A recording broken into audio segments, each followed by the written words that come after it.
আমি প্রথমেই ডাকছি সৌম্যবাবুকে কিছু বলার জন্য। সৌম্যবাবুকে পুষ্পস্তবক দিয়ে সাদরে আমন্ত্রণ জানাচ্ছেন বিপাশা, আমাদের এলিগেন্ট ট্যুরস অ্যান্ড ট্রাভেলসে। সকল শুভানুধ্যায়ী এবং ভ্রমণ প্রিয় মানুষদের আমার তরফ থেকে প্রণাম এবং শুভেচ্ছা জানাই।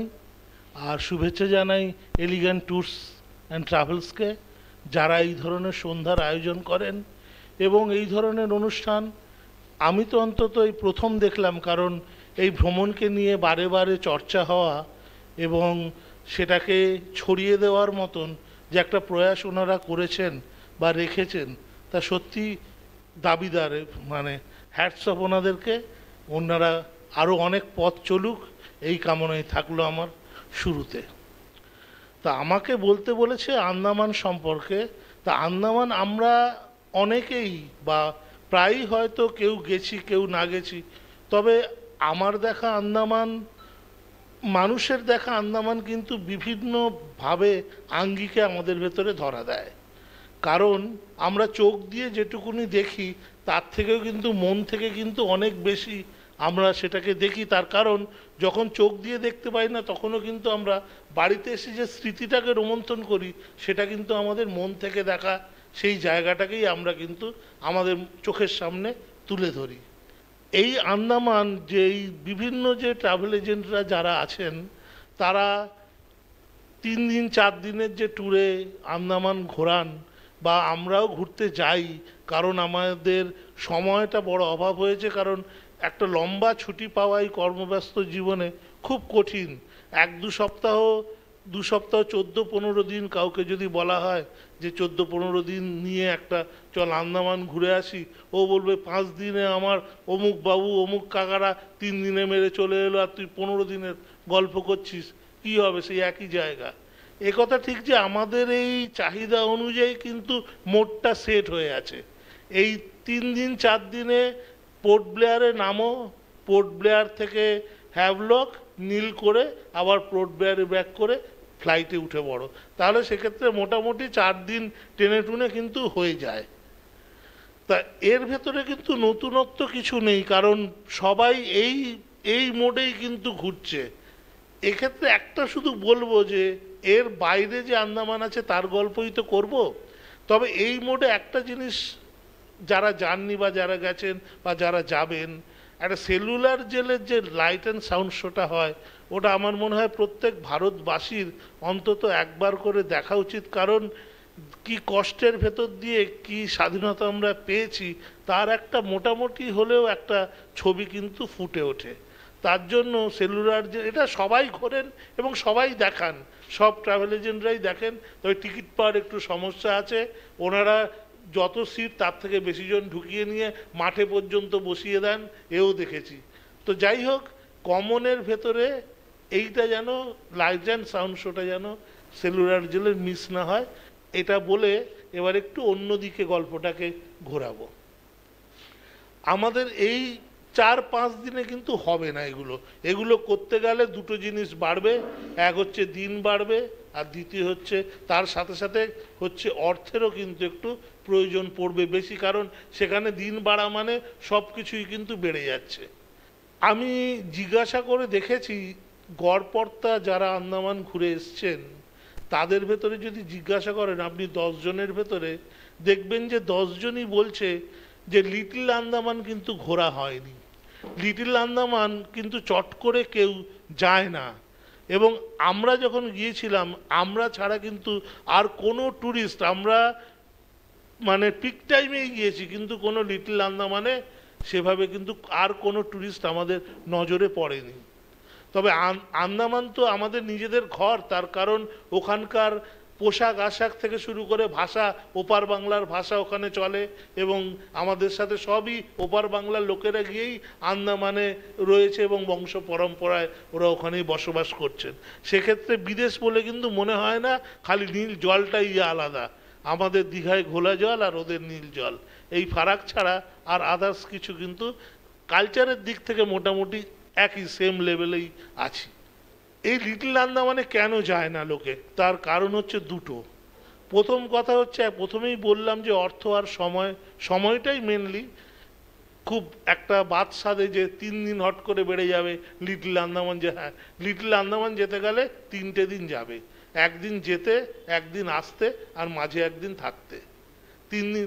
খুব টানে টুনে হলে যেদিন যাওয়া তারপরের দিন ফেরা হয়, কিন্তু তখন ওই দেখতে গিয়ে দৌড়তে হবে, এই কেসটা হয়ে যায়। এর জন্য 3 দিন চট করে বাড়াতে চান না। তবে আমি বলবো এই 3 দিনের জন্য যে জিনিসটা আপনারা দেখতে পাবেন সেগুলো হচ্ছে যেগুলো এই আন্দামান সফরে কিন্তু পাবেন না। প্রথম কথা, প্রতিদিন পোর্ট ব্লেয়ারের জেটি থেকে সকাল 6টা কি 6:15 এই সকালবেলা একটা জাহাজ ছাড়ছে লিটল আন্দামানের উদ্দেশ্যে। সেটা আপনার ঘন্টা 5 থেকে 5.5 ঘন্টা, এই 11টা 11:30 কি 12টা ম্যাক্সিমাম আপনার লিটল আন্দামানের হাটবে, ওদের বোধহয় এটার নাম, ওখানে ঢুকিয়ে দিচ্ছে একটাই বন্দর। আর ওখান থেকে আবার 1 ঘন্টা বাদে ওই জাহাজটাই আবার রিপিট করে চলে আসছে। মানে একটাই জাহাজ যাতায়াত করে, এবং যাওয়ার পথে 2টো না 3টে জায়গায় মানুষজন নামায় ওঠায়, লোকাল মানুষজনরা ওতে করে যাতায়াত করে। এই জাহাজের জার্নিটাতে হ্যাঁ একটা জিনিস অসুবিধা হয় কি, অনেকেই বলেন যারা আমরা সাধারণ যারা লোক, তারা এই জাহাজে এই 5 ঘন্টা 6 ঘন্টাতে গায়ে একটু ভমিটিং টেন্ডেন্সি হয়, একটু গা ঘুমোয়, মাথা ঝিমঝিম করে। তো সেটা তো করে, আমাদের দার্জিলিং যেতে গেলে প্রথমবার ইউ টার্নে মাথা ঘরে না, আমাদের কান কটকট করে না, তাহলে কি দার্জিলিং ঘুরিনি? ওই নিয়েই ঘুরতে হবে, কিচ্ছু করার নেই। হয়তো আমি দেখেছি 10 জনের ভেতরে 3-4 জনের হয়, বাদ বাকি জনের হয় না। আর ভমিটিং হয়তো 1 জনের হলো, সেরকম 5 ঘন্টার ব্যাপার। সেই 5 ঘন্টা একটু কষ্ট করে মানিয়ে নিন। এসি ডেকে থাকলে ভাড়া এমন কিছু বেশি নয়, ওখানে আবার গাড়ি ভাড়া, লঞ্চ ভাড়া কিন্তু খুব কম দাম, কারণ ওখানে সেন্ট্রাল গভর্নমেন্ট সাবসিডি দেয় ওখানে, কিন্তু পাওয়াটাই হচ্ছে চাপের। তবে যারা ট্রাভেল করান, রেগুলার যান, তারা জানেন যে কিভাবে টিকিট সংগ্রহ করতে হবে, তারা ব্যবস্থা করে দেবেন। আর এই যে জার্নিটাতে 5 ঘন্টা জার্নিটাতে আপনি বসে না থেকে, আমি বলবো বসে থাকলেই হচ্ছে গা ঝিমঝিম করবে, মনে হবে যে একটুখানি মনে হচ্ছে মাথাটা একটু টাল খাচ্ছে, এগুলো মনে হবে।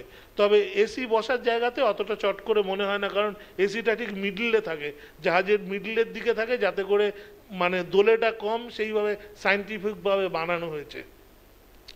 তবে আপনি এই ঘর থেকে বেরিয়ে যান, বেরিয়ে গিয়ে খোলা ডেকে চলে যান। ডেকে গেলে প্রাণ জুড়িয়ে যাবে, কারণ প্রচুর হাওয়া, ঠান্ডা হাওয়া, সমুদ্রের হাওয়া।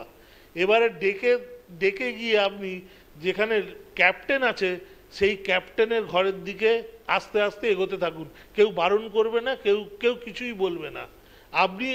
আপনাকে হচ্ছে মেন টার্গেট হচ্ছে আপনাকে ওই জায়গাটায় আসতে হবে, জাহাজের যেটা ট্রায়াঙ্গেল, যেটা ফ্রন্টের, মানে টাইটানিকের যেখানে রোজা যেখানে হাত বার করে দাঁড়িয়েছিল, ওই জায়গাটায় আপনাকে পৌঁছতে হবে। ওইখানে পৌঁছতে পারলে, ওখানে পৌঁছতে গেলে আপনার ওই ক্যাপ্টেনের ঘরের পাশ দিয়ে যেতে হবে। মানে দরজাটা, আমি যে অন্তত যে জাহাজে গেছি, 2টো জাহাজ দেখেছি, দরজার পাশ দিয়ে গিয়ে তারপর সামনে দিয়ে গেলে চলে যাওয়া যাবে এই সামনেটায়। এই যাওয়ার পথে কেন অত দূর আপনাকে সিট থেকে টেনে নিয়ে এই এতটা পথ সিঁড়ি দিয়ে বেয়ে ওপরে উঠে সামনেটায় নিয়ে গেলাম, তার কারণ হলো আমাদের ওই রিজিয়ানটাতে এত উড়ুক্কু মাছ আছে। আপনি ওপরে গিয়ে যদি নিচের দিকে দেখেন, প্রথম কথা হচ্ছে কালো জল, কারণ গভীরতার কারণে, গভীরতা অল্প হলে হালকা নীল হয়ে যায় জল, সাদা টাইপের স্বচ্ছ হয়। যত গভীরতা বাড়তে থাকে তত জলের কালার ডিপ হতে থাকে। ওখানে মাছ সমুদ্র দিয়ে তো জাহাজ চলছে, সেক্ষেত্রে ডিপ নীল জল।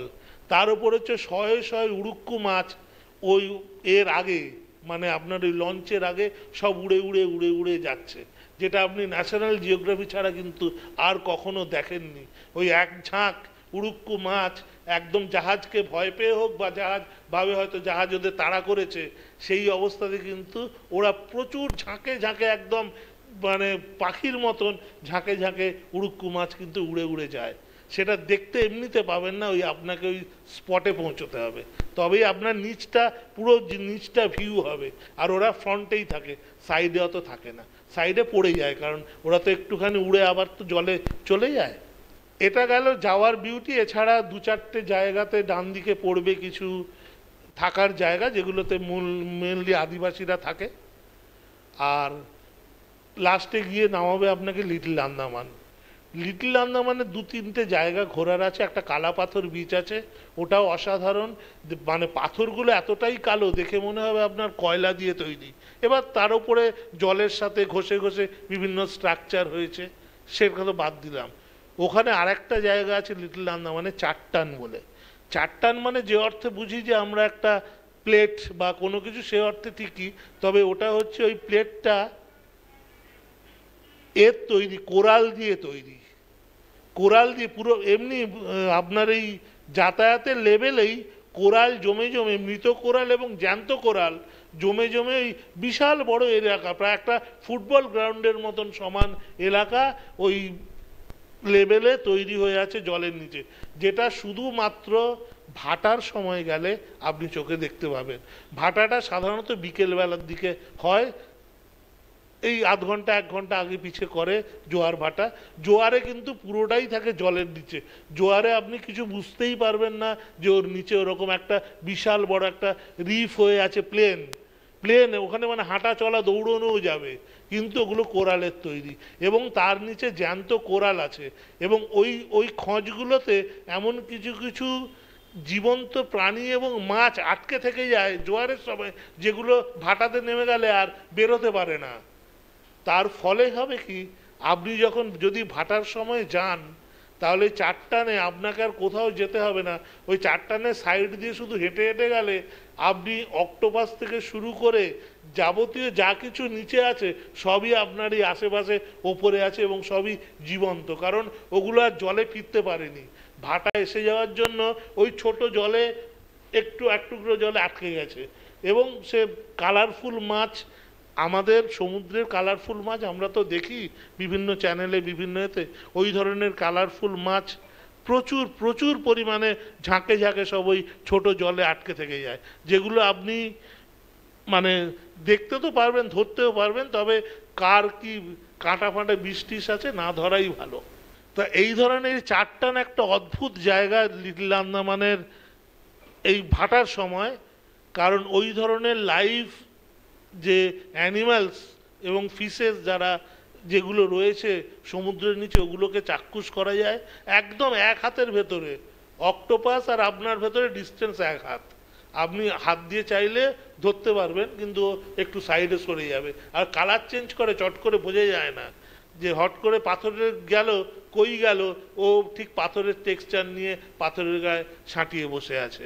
এছাড়া বিভিন্ন রকম ক্র্যাবস, কাঁকড়ার অনেক ধরনের প্রজাতি এবং অনেক কালারিং ক্র্যাবস আমি ওখানে দেখেছি। সবুজ নীল রঙের কাঁকড়া, একদম লাল নীল এবং নানা রকম ডিজাইনার কাঁকড়া, সব কিন্তু ওইখানে থেকে আমি দেখেছি। তাই চাট্টানটা যদি যাওয়া যায়, চাট্টানটাতে লাইভ এক্সপিরিয়েন্স করতে পারেন। আর যদি সামনে যাওয়া যায়, তবে উড়ুক্কু মাছ হোপফুলি আশা করা যায় যে অবশ্যই দেখতে পাবেন, যদি রানিং অবস্থাতে যখন এটা থাকবে। এটা গেল লিটল আন্দামান। এছাড়াও আরও দু তিনটে জায়গা আছে দেখার, সেইগুলো একবারে গেলেই 1 দিন থেকে 1.5 দিনের ভেতরে দেখা হয়ে যায়, সেটাতে অসুবিধে কিছু নেই। খুব ছোট্ট জায়গা লিটল আন্দামান, বেশিরভাগ জায়গায় ঘুরতে দেবে না, ঢুকতে দেবে না। আমাদের যেটুকুনি পর্যটক হিসেবে যেটুকুনি জায়গা দেয় সেগুলো আরও ছোট। এমনিতেই লিটল আন্দামান ছোট, তার ভেতরে আদিবাসীদের জন্য রেস্ট্রিক্টেড হয়ে আছে, তার ফলে আমাদের জায়গা খুবই ছোট। তবু লিটল আন্দামান কিন্তু সৌন্দর্য খুব সুন্দর। এবারে একটু উত্তর আন্দামানের গল্প বলি। উত্তর আন্দামানে আমাদের আগে নিকোবরে কিন্তু যেতে দিত, এখন কিন্তু নিকোবরে যেতে দেয় না, কারণ ওখানকার আদিবাসীরা অত্যন্ত হিংস্র। মানে ওনাদেরকে অনেকভাবে চেষ্টা করা হয়েছে, কিন্তু কোনোভাবেই কিন্তু নিকোবরের আদিবাসীদের কিন্তু কিছুতেই বাগে আনতে পারেনি, আজও পারেনি। কারণ ওরা খুব মানে মানুষ দেখলেই জ্বলে যায়, ওদের মানে সহ্য করতে পারে না সভ্য মানুষদের।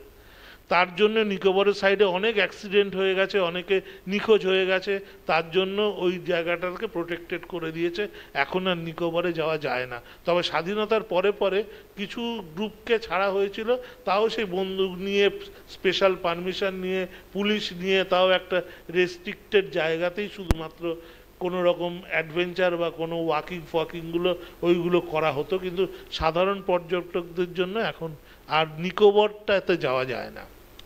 তবে নিকোবরে না যাওয়া গেলে ক্ষতি নেই, আমাদের উত্তর দিক তো পড়ে আছে। পোর্ট ব্লেয়ারটা তো অ্যাকচুয়ালি আমাদের যদি ম্যাপটা দেখি, নিচের দিকের ম্যাপে পোর্ট ব্লেয়ার, তার নিচে আছে লিটল আন্দামান, অস্ট্রেলিয়ার মতন দেখতে অনেকটা লিটল আন্দামানের গড়ন। তার ওপরের যে পোর্শান, সেই পোর্শানে কিন্তু আমজনতা ওই 5 দিনের ট্যুরে খুব বেশি হলে দেখা যাচ্ছে পৌঁছতে পারবে ওই জারোয়াদের পর্যন্ত। জারোয়ার অধ্যুষিত এলাকাতে ওই ভেতর দিয়ে গাড়ি গুনে গুনে নিয়ে যায়, সকালে লাইন পড়ে এবং গাড়ি ওই পর্যন্ত নিয়ে জারোয়ার ফরেস্টের ভেতর দিয়ে যায়, গিয়ে ওপাশে একটা লাইমস্টোন কেভ আছে, কেভ দেখায়, আর মড ভ্যালকানো আছে, মড ভ্যালকানো দেখায়। মড ভ্যালকানো দেখতে গেলে, যে মড ভ্যালকানো, ওটাতে একটু হাঁটতে হয়, এখন জানি না, ওই হাঁটার জন্য অনেকে আবার যায় না, ওই কেভ দেখেই বলে ফিরে যাব। কিন্তু ফিরে আসতে গেলেও সেই গাড়িটা মানে টাইম আছে, যেটা ড্রাইভাররা জানে, ওই টাইমে যাওয়া, টাইমে ফেরা, একদম পুলিশের চেকিংয়ে করে নেয়। তবে যাতায়াতের পথে লাকিলি বা আনলাকিলি যাই বলুন না কেন, কিছু জারোয়া দেখা যায়, কারণ ওরা খাদ্যের জন্য বা জিনিসপত্রের জন্য ওরা রাস্তার উপরে উঠে আসে, কখনো কখনো এই সাধারণ মানুষের কাছ থেকে ওরা খাওয়ার জিনিসই মেনলি চায়। তা ওইটুকুনি বাদ দিলে কিন্তু সাধারণ পর্যটকের 5 দিনের ট্যুর কিন্তু এই পর্যন্তই শেষ হয়ে যাচ্ছে, আর কিন্তু এগোচ্ছে না।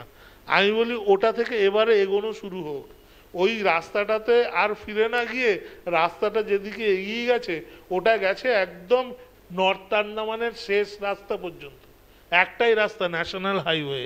তা সেইটা ধরে এগোলে প্রথমে রঙ্গত আসবে।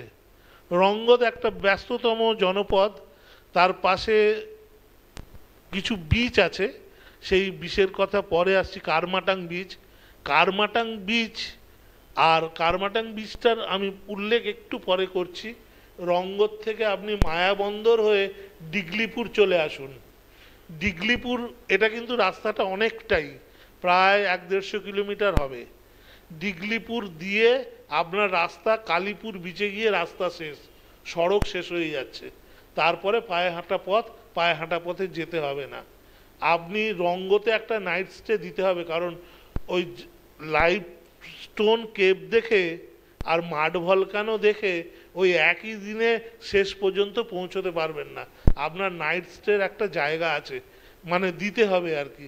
সেটা রঙ্গতে ভালো ভালো থাকার জায়গা আছে, সেখানে থাকতে পারেন, কোনো অসুবিধা নেই। গভর্নমেন্টেরও থাকার জায়গা আছে, এছাড়া বেসরকারিও থাকার জায়গা আছে। এই রঙ্গত থেকে কিন্তু আবার সপ্তাহে 2 দিন না 3 দিন হ্যাভলকে জাহাজ যাতায়াত করে। মানে কেউ যদি বলে যে আমি হ্যাভলক পোর্ট ব্লেয়ার হয়ে গিয়ে আর হ্যাভলক যাব না, রঙ্গত থেকেও কিন্তু যদি ডেতে মেলে, টাইমে মেলে, তাহলে ওখান থেকেও কিন্তু জাহাজে করে চলে যাওয়া যায়। এই যে মায়া বন্দর হয়ে ডিগলিপুর হয়ে কালীপুর বিচে এলেন, এসে রাস্তা শেষ হয়ে গেল। কালীপুর বিচটাতে, ওটা হচ্ছে একদম এক্সট্রিম আন্দামানের একদম উত্তরতম সাইড। ওখানে কিন্তু আন্দামানের উচ্চতম জায়গা স্যাডেল পিক আছে। আন্দামানের সবথেকে উঁচু জায়গার নাম হচ্ছে স্যাডেল পিক, যেটা হচ্ছে কালীপুর বিচের পাশে, যেটা ওখান থেকে দেখা যায়, পাহাড়ের মতন, অনেকটা ডলফিন নোজের মতন দেখতে, ওটাই স্যাডেল পিক, ডান হাতে পড়বে। এখানে গেলে দুটো জিনিসের বিশাল লাভ হবে, যদি আপনি সময় এবং অর্থ যাই বলেন না কেন, যদি সময় করে যেতে পারেন, তবে দুটো জিনিস আপনাকে বলে দেব, যে দুটো জিনিস একটুখানি মাথায় রাখবেন। প্রথম কথা হচ্ছে, এরিয়াল বে জেটি থেকে রস অ্যান্ড স্মিথ দ্বীপে যাওয়ার জন্য বোট ছাড়ছে। রস আইল্যান্ড হচ্ছে পোর্ট ব্লেয়ারের গায়ে একটা রস আইল্যান্ড আছে, এটা এই রস নয়, নামটা একই, লোকে গুলিয়ে ফেলে, তা নয়। এই একটা রস আছে যেটাতে সবাই যান, যেটাতে ব্রিটিশরা থাকতো, আর শাসন করতো এই দ্বীপে। ওদের যে ভাঙাচোরা বাড়িঘর চার্চটা এখন টিকে আছে, ওটা রস আইল্যান্ড। ওটা একদম পোর্ট ব্লেয়ারের গায়ে, সেলুলার জেলের গায়ে, সেলুলার জেল থেকে দেখা যায়। ওটা হচ্ছে রস আইল্যান্ড। ওটাতে সবাই যায়, কারণ ওই তিনটে গায়ে গায়ে দ্বীপ নিয়ে একটা ট্যুর হয়, প্যাকেজ ট্যুর। আর আমি বলছি রস অ্যান্ড স্মিথ আইল্যান্ড, এটা হচ্ছে যমজ আইল্যান্ড। এই যমজ আইল্যান্ডে একটা প্রাকৃতিক একটা বিরল ঘটনা ঘটে, যেটা কিন্তু পৃথিবীতে চট করে কোনো জায়গায় এই ধরনের ঘটনা আপনি দেখতে পাবেন না। কিছু কিছু জায়গায় ওয়ার্ল্ডে হয়তো আছে। সেটা হচ্ছে রস অ্যান্ড স্মিথ আইল্যান্ড হচ্ছে দুটো আইল্যান্ড।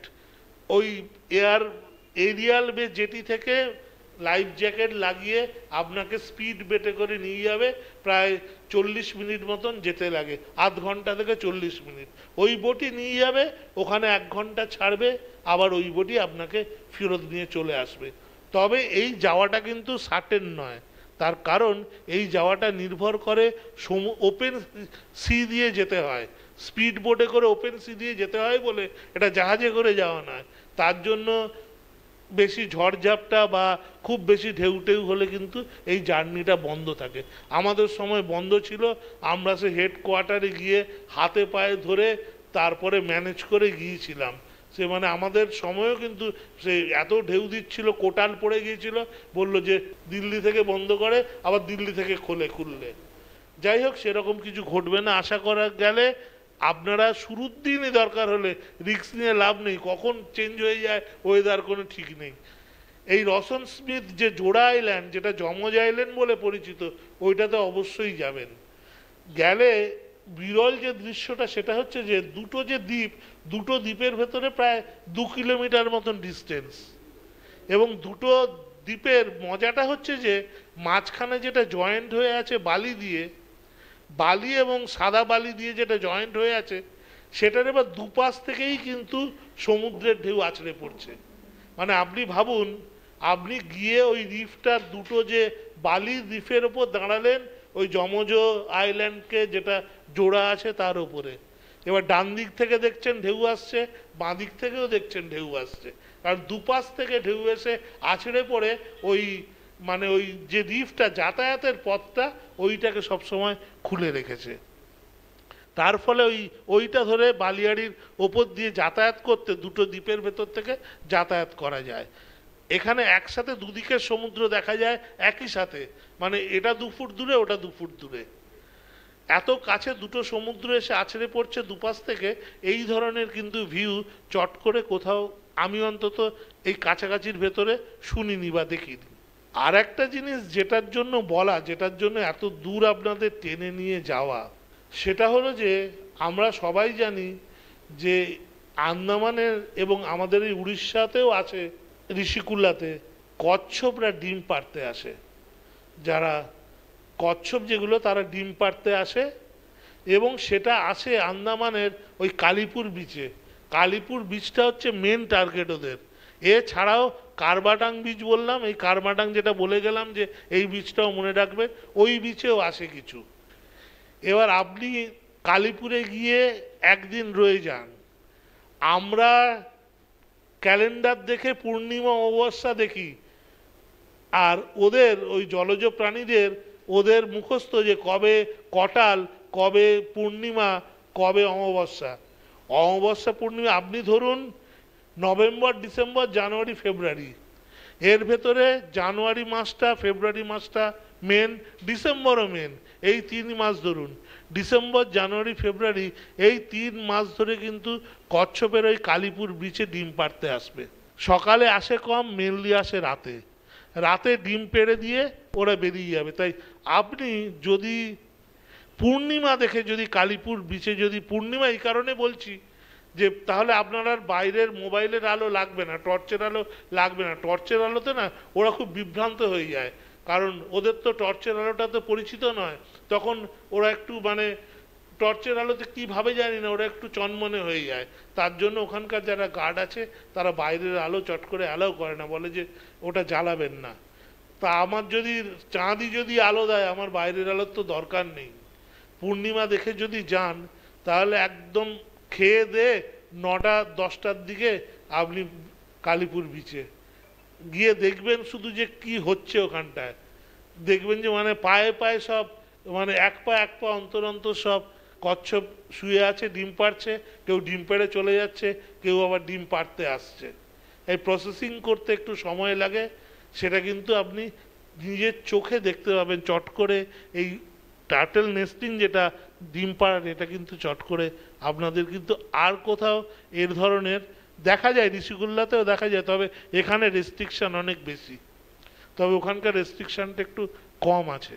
সেক্ষেত্রে এই জিনিসটা কিন্তু আপনাকে দেখে শুনে যেতে হবে।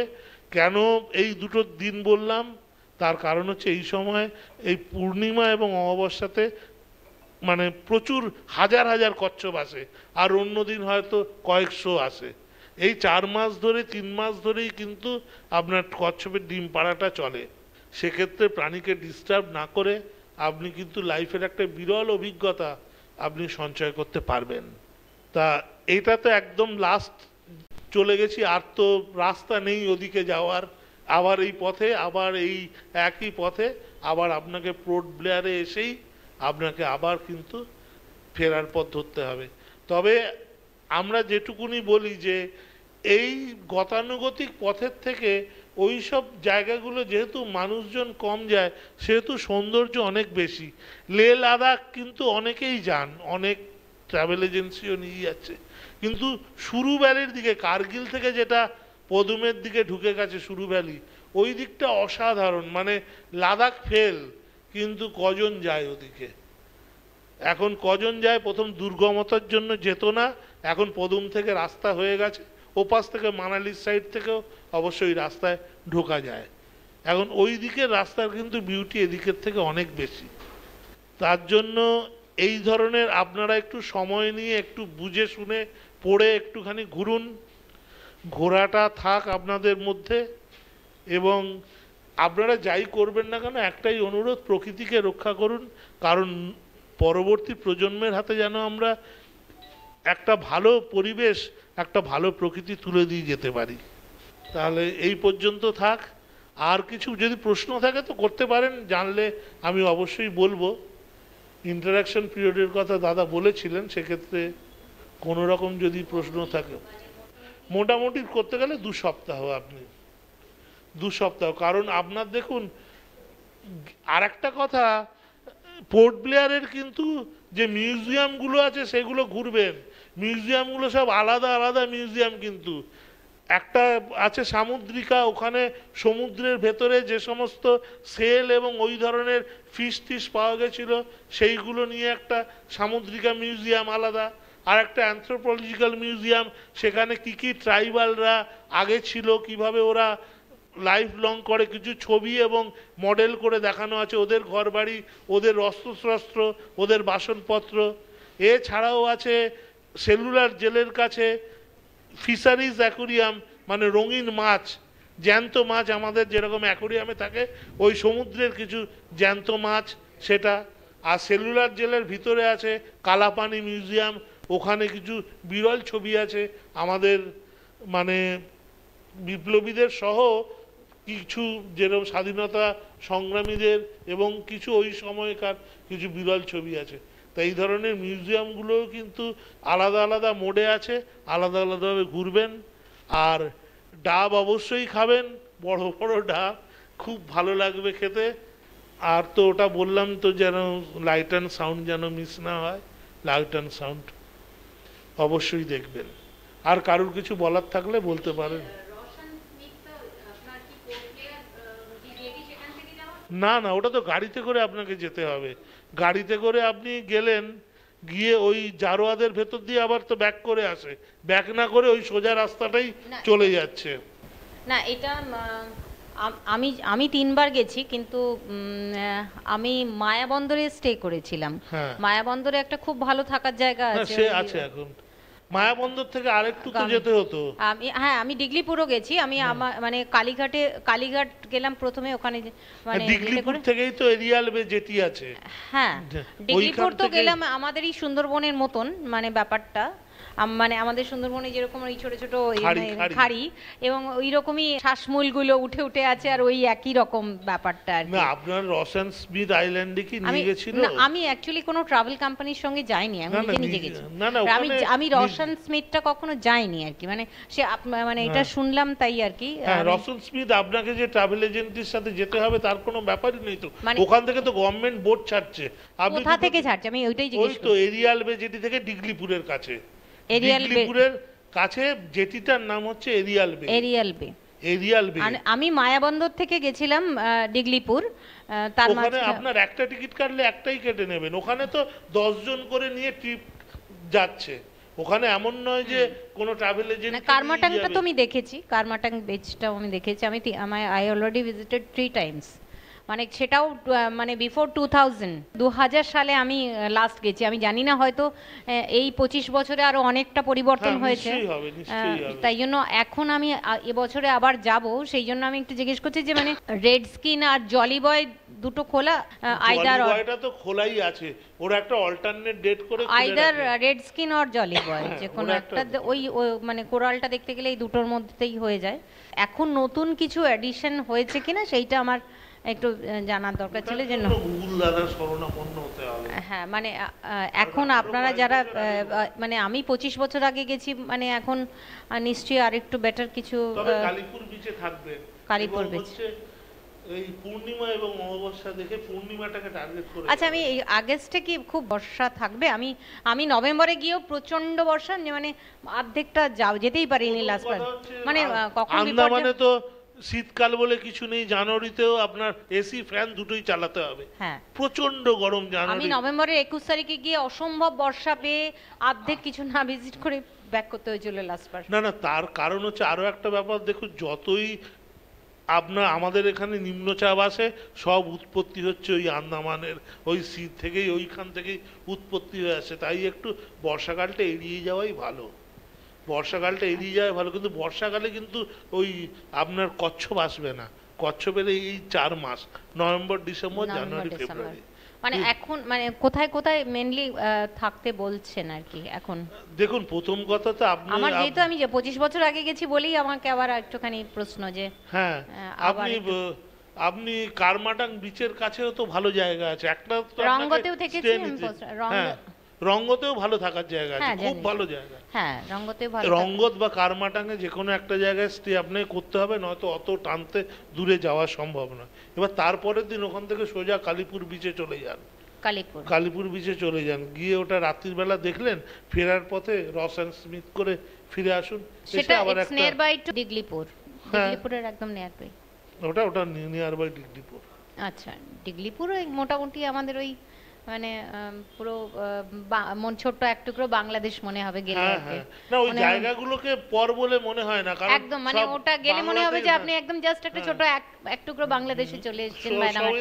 সবই কালচার, ভাষা, সবাই বাঙাল, বাংলাদেশি বাঙাল গেলে তো মনেই হয় না যে বাইরে আছি, শুধু মানে একটু এগুলো পাল্টে যায়, গাড়ি ঘোড়াগুলো অতটা চাপ নেই, নয়তো আর সবই তো এক। আর এই বিচটা থেকে আমি বমফ্লেট বলে আরেকটি আইল্যান্ড আছে, ওটাতেও গেছিলাম, ওটা আপনার পোর্ট ব্লেয়ার ওই জেটিটা থেকেই ছাড়ে, সেটাও বেশ কি নাম? বমফ্লেট। আচ্ছা, মানে ওটা একটুখানি ওই পোর্ট ব্লেয়ার জেটি, ওটা একটু বড় বড় জাহাজগুলো ছাড়ে আর কি, আর আশেপাশের যেগুলো সবথেকে ছোটগুলো ছাড়ে, সেই জন্য ওই ওয়েদার খারাপ থাকলে মহা মুশকিল আর কি। হ্যাঁ, ওটাই ব্যাপার, এই একটা জিনিস হচ্ছে সমস্যা, এখানে ওয়েদারের উপর ডিপেন্ড করে। একবার যদি নিম্নচাপ কোনো কারণে লেগে যায়, সমস্ত ক্যান্সেল, যে কোনো সময় হতে পারে, তখন সব ক্যান্সেল হয়ে যাবে, তখন বড় জাহাজ ছাড়বে না। হলে ভালো হয় বলছেন, 10 ডেজ হলে ভালো। হ্যাঁ, 10 ডেজ হলে হয়ে যাবে, তখন আপনার এই লিটল আন্দামানটা হবে না, কিন্তু তখন আপনি পোর্ট ব্লেয়ার ঘরে আছে ওগুলো ছেড়ে দিন, তাহলে হয়ে যাবে। হ্যাঁ, ওগুলো ছেড়ে দিন। লিটল আন্দামান আপনি ওই জাহাজে করেই যেতে বলছেন? হ্যাঁ, জাহাজেই যান না, কি আছে, 5 ঘন্টা যেতে লাগে, তো 5 ঘন্টা যাও 5 ঘন্টা আসা, কোনো অসুবিধা নেই। আর টিকিট গুলো কি গিয়ে মানে করা যায় না, অনলাইন করতে হয় না? টিকিটটা কি করে পাবে? অ্যাকচুয়ালি টিকিটটা 7 দিন আগে দেয়, 7 দিন আগে পেপারে বেরোয়, যখন আপনি এখন ইউটিউবে অনলাইনে দেখুন যে পোর্টাল মারুন আন্দামানের ওই ডিএসএস টিকিটটা কখন দেয়, তো ওরা 7 দিন আগে টিকিটটা ইস্যু করে, কখনো কখনো 8 দিন আগেও টিকিটটা ইস্যু করে, কখনো কখনো 12 দিন আগে। প্রত্যেক ফ্রাইডে টিকিট ইস্যু করে, ঠিক আছে। সব সময়ের জন্য 7 দিন আগে টিকিট ইস্যু করে। 7 দিন যারা সিনিয়র সিটিজেন অনলাইনে কাটতে হয়। অনলাইনে টিকিটটা খুব কম পাওয়া যায়, শেষ হয়ে যায়। কিছু যারা আন্দামানে, আমি যেমন আন্দামান থেকে এসেছি, পোর্ট ব্লেয়ার থেকে, এয়ারপোর্টের উপরেই মানে আমার হোটেল বিজনেস।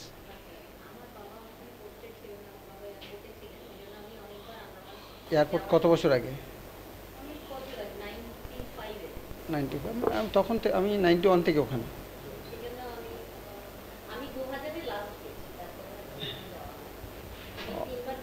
হ্যাঁ, ওখানে যারা সিনিয়র সিটিজেন 60 বছর যাদের বয়স, তাদের টিকিটের দামটা আসছে আপনার 50%, মানে লোকাল, আমরা যারা লোকাল ওখানকার একটা আই কার্ড হয় তাদের টিকিট গান পোর্ট ব্লেয়ার থেকে লিটল আন্দামান যেতে গেলে যেমন টিকিটিং কস্ট পড়ে, থেকে নিম্নতম টিকিটিং কস্ট পড়ে 350 টাকা আমাদের। আর যারা সিনিয়র সিটিজেন তাদেরও 350 টাকা। সব থেকে কম দামের টিকিটটার কথা বলছি, ওইটা তাদেরও 300। কিন্তু আপনি যখন যাবেন তখন ওই টিকিটটার দামটা পড়ছে আপনার প্রায় 1500 টাকার মতো, যার বয়স 60-এর কম। এই হচ্ছে ব্যাপার। আর একদম পারফেক্ট সময় লাগে, সব থেকে বেশি যদি লাগে, মনে করুন আপনি রাত্রে 9টার সময় ওখানে বসলেন শিপটাতে, কখনো কোনো নাইট সেলিং হয়, সেটা 7 দিন আগে জানতে পারবেন, তার আগে না। 7 দিন, কখনো কখনো 8 দিন আগে জানতে পারি। এই এখন দেখলে চেক করলেই বুঝতে পারবেন।